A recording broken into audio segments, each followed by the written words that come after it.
Hello friends, तो तुम्हारा भाई ले आया लास्ट यूनिट भाई, unit 5 project management and entrepreneurship का, जिसमें सोशल एंटरप्रेन्योरशिप के बारे में हम पूरा डिस्कस करेंगे। तो फ्रेंड्स, यूनिट हमने सारे यूनिट्स की पीडीएफ एक ही में करके डाल दी है, जो कि 20 रुपीज़ के फ्रेंड्स, जो मुझे नहीं लगता बहुत ज़्यादा है, क्योंकि आप ये पूरे हैंड रिटन नोट्स हैं, शॉर्ट ट्रिक्स भी हैं, इसमें हिंदी में भी हम कुछ चीज़ें दी हैं जिससे आपको इजीली रिवाइज हो जाए। और फ्रेंड्स, क्वांटम ही लगभग 100 रुपीज़ का आता है, और जिसमें और आप इसमें देखेंगे इसमें सारे शॉर्ट ट्रिक्स दिए हुए हैं, जिससे आपको कोई प्रॉब्लम नहीं होगी, आप इजीली रिवाइज कर लेंगे। तो फ्रेंड्स, लिंक पे जाके आप इजीली डाउनलोड कर लीजिए। और वीडियो अच्छी लगी तो लाइक, कमेंट, शेयर, सब्सक्राइब, ये चारों आप ही का काम है। तो फ्रेंड्स, स्टार्ट करते हैं। सोशल एंटरप्रेन्योरशिप, ठीक है। इसमें क्या कर सकते हैं, सोशल सेक्टर क्या होता है, sector of education, social sector, sector of education, health, sanitation and nurturing, ठीक है। इसमें न्यूट्रिशन, ठीक है, ये सोशल सेक्टर में आते हैं। जैसे एजुकेशन का सेक्टर हो गया, हेल्थ हो गया, इन सबको कह सकते हैं। तो क्या कह सकते हैं, the human resource development approach emphasise investment in education, health and इतना। तो बेसिकली सोशल सेक्टर में क्या होते हैं, हम क्या कर सकते हैं, जब जैसे ह्यूमन रिसोर्स डेवलपमेंट आया बेसिकली, तो इसमें क्या कर सकते हैं कि हम एम्फेसाइज कर सकते हैं इन्वेस्टमेंट इन एजुकेशन में, हेल्थ में और न्यूट्रिशन में हम लोग इन्वेस्ट करते हैं, ठीक है। अब क्या कर सकते हैं, सोशल सेक्टर के क्या हो सकते हैं, ये क्या है, परस्पेक्टिव्स, ठीक है, ये प्रोस्पेक्टिव नहीं है, पर्सपेक्टिव है, ठीक है, दोनों में अंतर है, ठीक है। प्रोस्पेक्टिव में होता है एक्सपेक्टेशंस, इसको मैंने गलत कर दिया है क्योंकि ये नहीं है, इसका मतलब होता है व्यूज़, ठीक है। सोशल सेक्टर के व्यूज़ क्या है, तो जैसे कि आप लोग को पता है कि भारत में कई इशूज़ ऐसे हैं, कई इशूज़ ऐसे फेस कर रहे हैं भारत के लोग, जैसे राइट टू एजुकेशन हो गया, लैंड के राइट्स हो गए, या फूड सिक्योरिटी हो गई, या वुमेंस एम्पावरमेंट हो गया। इन सब में भारत अभी भी कई चीज़ों को फेस कर रहा है, ठीक है। Government try to promote the idea of development, government idea of development promote करने की कोशिश भी कर रही है, ठीक है। तो क्या कर सकते हैं, अब देख लेते हैं सोशल एंटरप्रेन्योरशिप क्या है। बेसिकली सोशल एंटरप्रेन्योरशिप क्या है, तो इट्स अ प्रोसेस, ये प्रोसेस है analysing and finding the solution based upon social problem, social problem को फाइंड करना, एनालाइज करना, और उसके हिसाब से उसके बेस्ड पर सोल्यूशन करना, उसका सॉल्यूशन खोजना, ये क्या हो सकता है, ये है सोशल एंटरप्रेन्योरशिप में आता है कुछ नया करना, ठीक है, सोशली जो हो, ठीक है।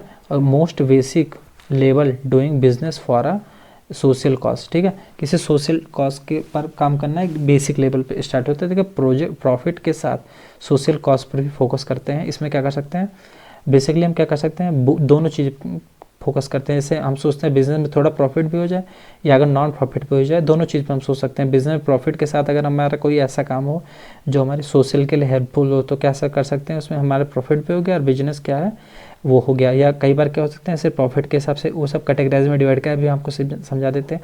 अभी बेसिकली क्या सोशल एंटरप्रेन्योरशिप में बेसिकली क्या कर सकते हैं, हम सोशल इनोवेशन करते हैं, या सोशल चीज़ों पे हम क्या कर सकते हैं, सोशल इन्वेस्टमेंट करते हैं, जिससे हम जो बेसिक्स प्रॉब्लम है सोशल में, जैसे इन्वायरमेंट से रिलेटेड इशू हैं, सोशल प्रॉब्लम्स है, वुमेन एम्पावरमेंट है, इन सब पे हम थोड़ा अपना कंट्रीब्यूशन कर सकें, ठीक है। क्या सोशल एंटरप्रेन्योरशिप के टाइप के क्या हो सकते हैं, एक कम्युनिटी एंटरप्राइज होता है, ठीक है, सोशल फर्म्स होता है, क्रेडिट यूनियंस होता है, ठीक है, डेवलपमेंट ट्रस्ट होता है, और क्या होता है, पब्लिक सेक्टर स्पिन आउट्स। अब बेसिकली देखिए, इसमें कम्युनिटी एंटरप्राइज में क्या हो सकता है, serve a specific community, community enterprise में किसी स्पेसिफिक कम्युनिटी सर्व करती है, किसी धर्म समुदाय में जो इस तरह की कम्युनिटीज़ होती हैं, आपने कई देखी होंगी, ठीक है, वो होती है, क्या होती है, कम्युनिटी एंटरप्राइज। सोशल फंड्स में सामाजिक कार्य होते हैं, ठीक है। उसके बाद क्या कर सकते हैं, अब इसमें क्या कर सकते हैं, क्रेडिट यूनियंस, क्रेडिट यूनियंस में क्या कर सकते हैं, कुछ ऐसी भी कंपनीज होती हैं या इंस्टीट्यूशंस होते हैं, फाइनेंशियल इंस्टीट्यूशन विच प्रोवाइड्स, जो लोन्स प्रोवाइड करते हैं पीपल को, या जो हेल्प करते हैं, ठीक है। कुछ डेवलपमेंट ट्रस्ट भी होते हैं, ठीक है, वो भी एक टाइप हो गया, और पब्लिक सेक्टर स्पिन्स आउट, ठीक है, ये इसके टाइप्स हो गए। अब फ्रेंड्स क्या कर सकते हैं, इंपॉर्टेंस ऑफ सोशल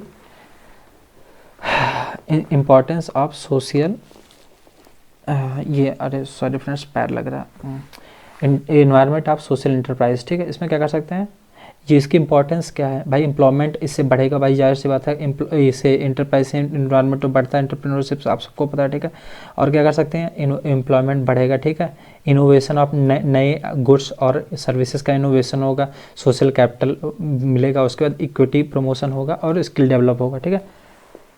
अब क्या कर सकते हैं, अपॉर्चुनिटी ऑफ सोशल एंटरप्रेन्योरशिप, ठीक है, उसकी अपॉर्चुनिटीज़ क्या क्या है, ठीक है। अब इसमें बेसिकली क्या कर सकते हैं, वेस्ट मैनेजमेंट कर सकते हैं भाई। अगर हम कोई सोशल काम करेंगे तो उससे क्या कर सकते हैं, जैसे मान लिया हमने सोशली कोई काम किया, वेस्ट कलेक्ट करने का, रीयूज़ रेड्यूस रिसाइकिल करके किसी प्रोडक्ट को वैल्यूएबल बनाने का, ठीक है, ये सब वेस्ट मैनेजमेंट हो सकता है, ठीक है। Waste collection, waste handling, waste को कलेक्ट करेंगे, हैंडल करेंगे, ट्रांसपोर्ट करके वेस्ट को ट्रांसफॉर्म कर देंगे किसी प्रोडक्ट में, ठीक है।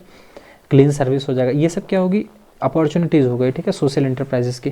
क्लीनिंग सर्विस को भी कोई एक अपॉर्चुनिटी मान लीजिए, क्योंकि हम क्या कर सकते हैं, कंट्रीब्यूट कर सकते हैं वर्ल्ड क्लीन एंड, जो मतलब एक लोगो है, स्लोगन है कि दुनिया स्वच्छ रहे, साफ रहे, हरी रहे, ऐसे करके इस पे कंट्रीब्यूशन कर सकते हैं। क्लीनिंग इंडस्ट्री अभी भी इफेक्टिव नहीं है, so need young blood for effective. Cleaning industry अभी भी उतनी अच्छी नहीं है, तो हम क्या कर सकते हैं, अच्छे नए खून खोजते हैं, जो यंग ब्लड, मतलब यंग ब्लड का मतलब एक नया युवा जोश, ये जुनून खोजते हैं, जो हम क्लीनिंग सर्विस को हमें इफेक्टिव बना सके, ठीक है। क्या कर सकते हैं, ग्रीन इंफ्रास्ट्रक्चर कर सकते हैं जिससे प्रोटेक्ट इन्वायरमेंट हो, ठीक है। उसके बाद वाटर मैनेजमेंट, वाटर को किस बेस्ट वे से मैनेज किया जा सके, रिसाइकलिंग स्पेस, वेस्ट को रिसाइकिल कैसे कर सकते हैं। फ्रेंड्स इस सारी यूनिट के यूनिट डिस्क्रिप्शन में मिल जाएंगे, मैंने 5 यूनिट करके डाल दिए फ्रेंड्स, मात्र 20 रुपये का है। अब जैसा कि जब ये सब पढ़ते हैं क्वांटम वगैरह, तो वो भी आप देखते होंगे कम से कम 90 रुपये का आता है, और हमने इस यूनिट में हिंदी में लिखा हुआ है, उसके बाद जो भी ट्रिक्स हैं वो भी लिखे हुए हैं, और सब मतलब हैंड रिटन नोट्स। आप ये सिर्फ डाउनलोड करके पढ़ के चलेंगे तो मैं 70+ की गारंटी तो देता हूँ भाई। तो फ्रेंड्स जरूर डाउनलोड कर लीजिएगा, मेरे हिसाब से 20 रुपये कोई बहुत ज़्यादा नहीं है। आप क्या कर सकते हैं, some successful model of social entrepreneurship, ठीक है। सोशल एंटरप्रेन्योरशिप के सम सक्सेसफुल मॉडल, क्योंकि ये कई बार एग्जाम पे पूछ लेता है, ठीक है, तो कुछ मॉडल्स डिस्कस कर लेते हैं। जैसे स्टडी हॉल एजुकेशनल फाउंडेशन हो गया, ये क्या कर सकता है, ये ऑफर करता है, ये फाउंडेशन या ऑर्गेनाइजेशन ऑफर करता है most disadvantage girls in India को क्या एजुकेशन ऑफर कर सकता है। जो डिसएडवांटेज गर्ल्स हैं इंडियन, उनको ऑफर करता है क्या, एजुकेशन, ठीक है। इस ऑर्गेनाइजेशन ने 900 से ज़्यादा स्कूलों में और 1500 से अधिक लड़कियों पे 1,50,000 से अधिक लड़कियों पर काम किया है और एजुकेशन प्रोवाइड किया, ठीक है। एक चाइल्ड लाइन है जो क्या कर सकता है, बेसिकली चिल्ड्रंस के लिए, लेकिन स्ट्रीट चिल्ड्रन फोकस करता है, health care and police assistance provide करता है, हेल्प करती है, ठीक है। फिर ये है गूंज करके है, ये अर्बन एरिया से क्लॉथ्स कलेक्ट करता है। जैसे हम लोग कई बार क्या होता है, शहर वगैरह में देखे होंगे आप, नेकी की दीवार करके बनी होती है, वहाँ कपड़े इकट्ठा होते हैं, ठीक है, वो क्या कहते हैं, गरीबों में बांटते हैं। कई गुजरात और केरल में जब आपदा आई थी तो इन्होंने हेल्प की थी, ठीक है। पीपल ट्री भी एक है, इसमें क्या हो सकता है, फॉर्मल ट्रेनिंग देकर जो जॉब है प्रोवाइड की जाती है और रूरल एरिया में, ठीक है, और उनके अंदर स्किल डेवलप की जाती है। फ्रंट लाइन मार्केट, गांव में जो technology, waste technology solution provide करते हैं चीपेस्ट प्राइस में, जैसे सोलर पैनल होता है, प्रोवाइड करते हैं गांव में एक लोएस्ट प्राइस में, ठीक है। तो ये सब कुछ सक्सेसफुल मॉडल हो गए सोशल एंटरप्रेन्योरशिप के। अब इसे अब क्वेश्चन आता है सोशल इनोवेशन, ठीक है। सोशल इनोवेशन क्या है, social innovation any initiative, product, programme, policy that contribute the solve social challenges and problem. कोई भी ऐसा प्रोडक्ट या प्रोग्राम, पॉलिसी जो कंट्रीब्यूट करते हो सोशल चैलेंजेस को या प्रॉब्लम्स को सॉल्व करने में, ठीक है, वो सोशल इनोवेशन होता है, ठीक है। It refers to design and implement of new solution, ये रिफर्स करता है डिज़ाइनमेंट ऑफ न्यू सोल्यूशन, किसी नई सोल्यूशन को डिज़ाइन करने में। दैट इम्प्लाई कॉन्सेप्चुअल प्रोसेस, जो कॉन्सेप्चुअल प्रोसेस को इम्प्लाइज करता है, प्रोडक्ट या organisational changes which utilise goal to improve the welfare and wellbeing of individuals and communities. तो बेसिकली इसमें क्या कर सकते हैं, कुछ ऐसा करें, कुछ ऐसी चीज़ डिज़ाइन करें, कुछ ऐसा इंफ्रास्ट्रक्चर बनाएं, कुछ ऐसा सॉल्यूशन लाएं जिससे क्या हो कि हमारी जो प्रॉब्लम है पब्लिक में या जो इन्वायरमेंट में प्रॉब्लम है, जो सोशल प्रॉब्लम है वो सॉल्व हो और पब्लिक वेलफेयर वो, पब्लिक वेलबींग हो, वो इंडिविजुअल भी हो सकता है, वो क्या होता है कम्युनिटीज़ भी हो सकता है, ठीक है। सोशल इनोवेशन 3 फॉर्म्स में हम कह सकते हैं, ठीक है। इसको हम 3 फॉर्म में देख सकते हैं। देखिए एक हो गया प्रोडक्ट बेस में हम सोशल इनोवेशन कर सकते हैं, एक क्या होता है प्रोसेस बेस में कर सकते हैं, एक सोसाइटी ट्रांसफॉर्मेटिव करके, ठीक है। प्रोडक्ट बेस में जैसे हम ऐसे कोई प्रोडक्ट सर्व करें या कोई प्रोडक्ट ऐसा दें जो हेल्प हो, जैसे हम कपड़े वगैरह जो डिस्ट्रीब्यूट करें, प्रोडक्ट बेस में आगे प्रोसेस, एक ऐसा प्रोसेस जिससे हमारा मान लिया वाटर मैनेजमेंट, वाटर हम अच्छे से मैनेज कर दें, वाटर मैनेजमेंट के लिए कोई हम ऐसा इनोवेशन क्रिएट कर दें, वो प्रोसेस बेस में हो गया कोई प्रोसेस, ठीक है। और सोशली ट्रांसफॉर्मेशन मतलब कुछ जागरूकता अभियान जैसा मान लीजिए, उसमें क्या होता है सोशली ट्रांसफॉर्मेशन के एक एग्जाम्पल हो गया, ठीक है। आप क्या कह सकते हैं, sustainability of social enterprises, sustainability को हम कह सकते हैं फिजिबिलिटी। फिजिबिलिटी में basically some ways to ensure social enterprises sustainability. तो कुछ वेज हैं जो इंश्योर करते हैं किसको, सोशल प्राइजेस जो इंश्योर कर सकते हैं सोशल इंटरप्राइज सस्टेनेबिलिटी को, ठीक है। अब देखते हैं वो क्या क्या वेज हैं, ठीक है। Growth and comfort can not combine. देखिए भाई, अब जाहिर सी बात है कि ग्रोथ एंड कंफर्ट को कंबाइन नहीं कर पाएंगे। उससे क्या होगा, क्योंकि जब आप इन दोनों को कंबाइन करेंगे तो आप एफर्ट नहीं करेंगे, और सोशल में एफर्ट चाहिए होता है, ठीक है।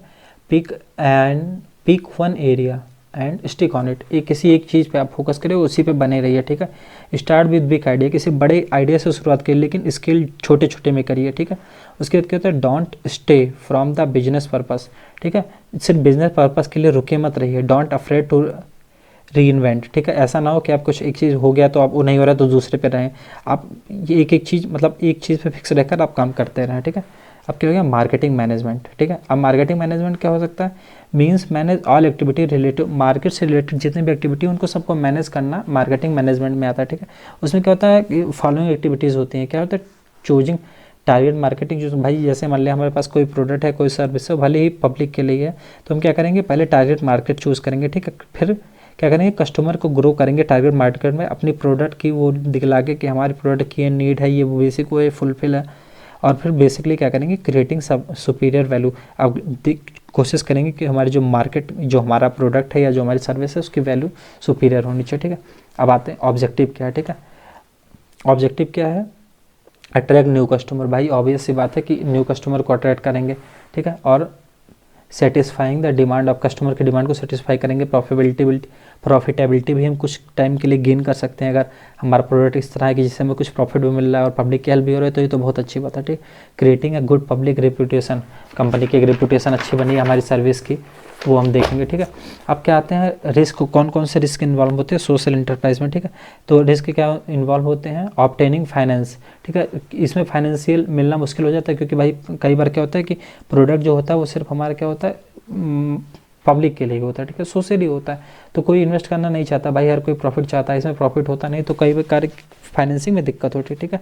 अब क्या होते हैं, बैकलैश करके इसको बोल सकते हैं, बैकलैश बोल सकते हैं। इसका मतलब है नेगेटिव रिएक्शन बाय पीपल। कई लोगों से मतलब नेगेटिव रिएक्शन भी आते हैं जो उसके बारे में नहीं जानते प्रोजेक्ट एक्चुअल में है क्या, ठीक है। नॉट फोकसिंग ऑन प्रॉफिट, कई बार क्या होता है, many social entrepreneur are so caught up in their cause that they do not focus on the creating profit. इसका मतलब क्या होता है, कई बार क्या होते हैं कि कई लोग होते हैं जो एंटरप्रेन्योर होते हैं, जो प्रॉफिट पे फोकस नहीं करते हैं, वो सिर्फ सोशल एंटरप्रेन्योर के हिसाब से सोशली वर्क करते हैं, और ये भी कहीं ना कहीं मतलब रीज़न बन जाता है, ठीक है। लैक ऑफ पब्लिक नॉलेज, कई बार क्या होता है, जागरूकता नहीं होती, इससे सोशल एंटरप्रेन्योर क्या है लोग समझ नहीं पाते हैं, इस और पॉजिटिव रिएक्शन नहीं देते हैं, ठीक है। मार्केटिंग में क्या होते हैं, प्रॉब्लम इन मार्केटिंग, ठीक है। मार्केटिंग में भी प्रॉब्लम होगी भाई, जाहिर सी बात है, जिस चीज़ के बारे में पता ही नहीं उसकी मार्केटिंग में प्रॉब्लम होनी है। Risk management from social enterprise, risk management क्या कर सकते, सोशल एंटरप्राइज के रिस्क मैनेजमेंट कैसे कर सकते हैं, ठीक है।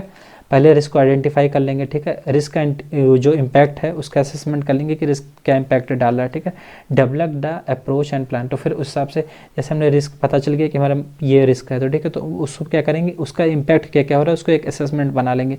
फिर क्या करेंगे, डेवलप द अप्रोच, एक अप्रोच डेवलप करेंगे या प्लान डेवलप करेंगे।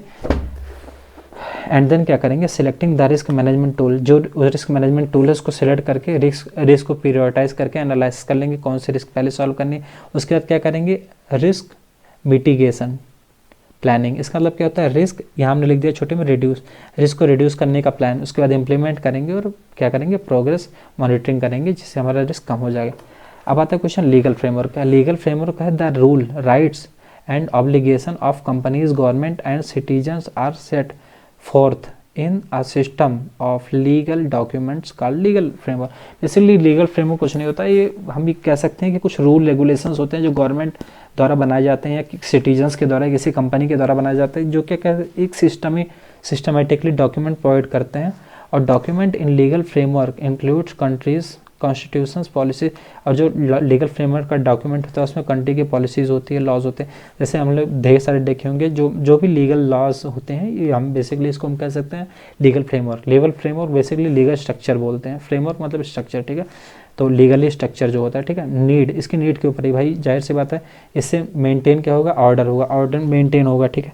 क्या होगा भाई, लीगली हर चीज़ करेंगे तो हमारा ऑर्डर मेंटेन होगा। जो है हमारे अंदर डिस्प्यूट्स हैं रिजॉल्व होंगे, कोई भी दिक्कत होगी तो उसके लीगली हमने लिख रखा है कि हाँ हमें ये करना है, इसके बाद ये करना है, और लीगली फ्रेमवर्क है पूरा। इस्टेब्लिश जनरली एक्सेप्टेड स्टैंडर्ड, तो जनरली जो भी हमारे अंदर प्रॉब्लम होगी, ठीक है, वो नहीं होने पाएगी, क्योंकि जनरली एक्सेप्टेड है, ठीक है। सारी चीज़ें इन रिटर्न्स हैं और सारी चीज़ें क्या हैं, कॉन्स्टिट्यूशंस पे बेस है, पॉलिसी पे बेस है और कॉन्टेक्ट्स पे बेस है, ठीक है।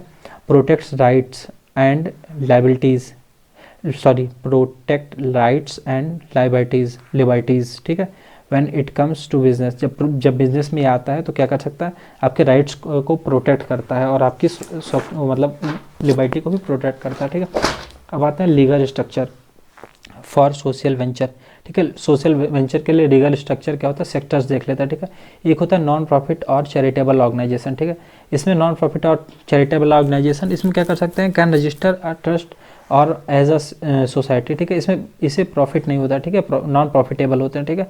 ये एज अ इसे ट्रस्ट या सोसाइटी के तरह इंक्लूड कर सकते हैं। Do not expect revenue from the activities, भाई ऑब्वियस सी बात है, हमारा प्रोडक्ट है, हमें उससे कोई आउटपुट नहीं है, हमें उससे कोई रेवेन्यू नहीं चाहिए, बस हम एक सोशल के लिए वो कर रहे हैं, तो सोशल इंटरप्राइज में आ गया और वो क्या आ गया, नॉन प्रॉफिटेबल हो गया, ठीक है।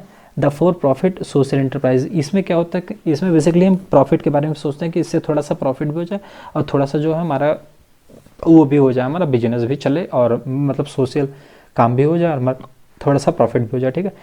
इसमें बेसिकली 5 क्या होते हैं, टाइप होते हैं, ठीक है। इसमें पहला होता है सोल प्रोप्राइटर्स, इसमें क्या होता है, जो ऑनरशिप होती है वो खुद की एक ऑनरशिप होती है। दूसरा होता है पार्टनरशिप में भी हो सकता है, या लिमिटेड लाइबिलिटीज़ पार्टनरशिप हो सकती है कि हमारा ये इतनी पार्टनरशिप, हमने इतनी पार्टनरशिप, या कह सकते हैं प्राइवेट फर्म भी हो सकता है या कोऑपरेटिव भी हो सकता है, ठीक है। इतने होते हैं, ठीक है। अब क्या आते हैं तीसरा, हाइब्रिड मॉडल। हाइब्रिड मॉडल में क्या कर सकते हैं, this type of social enterprise start off as a non profit और for profit and then launch as expected opposite, exact opposite, ठीक है।